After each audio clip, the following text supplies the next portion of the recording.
बहुत समय पहले एक राजा था। वह अपनी न्यायप्रियता के कारण प्रजा में बहुत लोकप्रिय था। एक बार वह अपने दरबार में बैठा ही था कि अचानक उसके दिमाग में एक सवाल उभरा।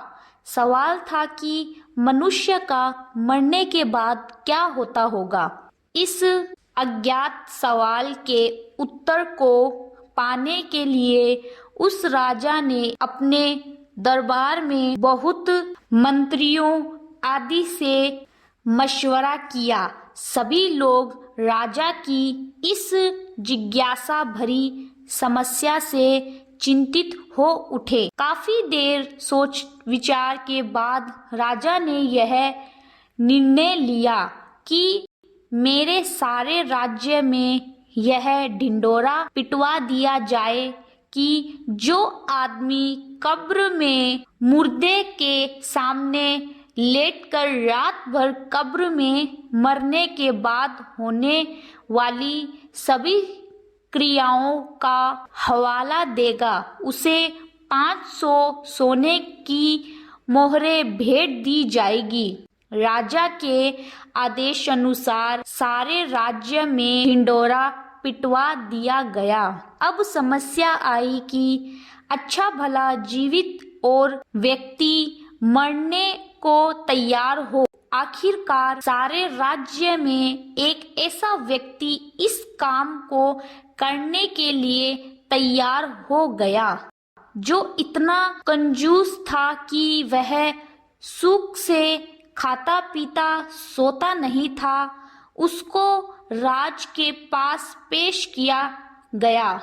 राजा के आदेशानुसार उसके लिए बढ़िया फूलों से सुजित अर्थी बनाई गई। उसको उस पर लिटाकर बकायदा श्रृत कफन से ढक दिया गया और उसे कब्रिस्तान ले जाया गया। घर से जाने पर रास्ते में एक फकीर ने उसका पीछा किया और उससे कहा कि अब तो तुम मरने जा रहे हो, घर में तुम अकेले हो, इतना धन तुम्हारे घर में है, कैद पड़ा रहेगा, मुझे कुछ दे दो। कंजूस के बार बार मना करने पर भी फकीर ने कंजूस का पीछा नहीं छोड़ा और बराबर कुछ मांगने की रट लगाए रहा। कंजूस जब एकदम परेशान हो गया तो उसने कब्रिस्तान में पड़े बादाम के छिलकों के एक ढेर में से मुट्ठी भर छिलके उठाए और उसे फकीर को दे दिए। बाद में कंजूस को एक कब्र में लिटा दिया गया और ऊपर से पूरी कब्र बंद कर दी गई।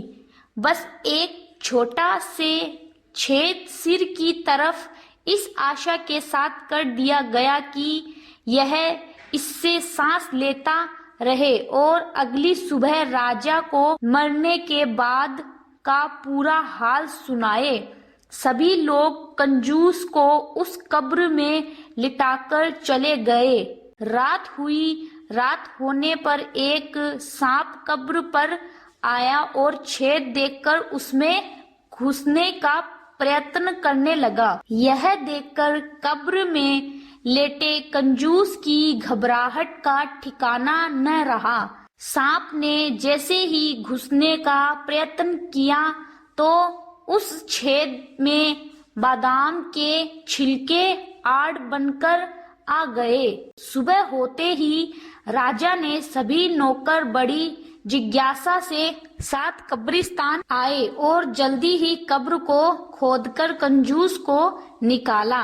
मरने के बाद क्या होता है, यह हाल सुनने के लिए कंजूस को राजा के पास चलने को कहा। कंजूस ने राजा के नौकरों की बात को थोड़ा भी नहीं सुना। वह पहले अपने घर गया और अपनी तमाम धन संपत्ति को गरीबों में बांट दिया। सब लोग कंजूस की अचानक दान करने की इस दयालुता को देखकर हैरान में पड़ गए। अपने मन में कई सवाल उठने लगे। अंत में कंजूस को राजा दरबार में पूरा हाल सुनाने के लिए राजा के सामने पेश किया गया। कंजूस ने बीती रात सांप व बादाम के छिलकों के संघर्ष की पूरी कहानी सुनाई और कहा, महाराज, मरने के बाद सबसे ज्यादा दान ही काम आता है, अतः दान करना ही सब धर्मों का शर्त है।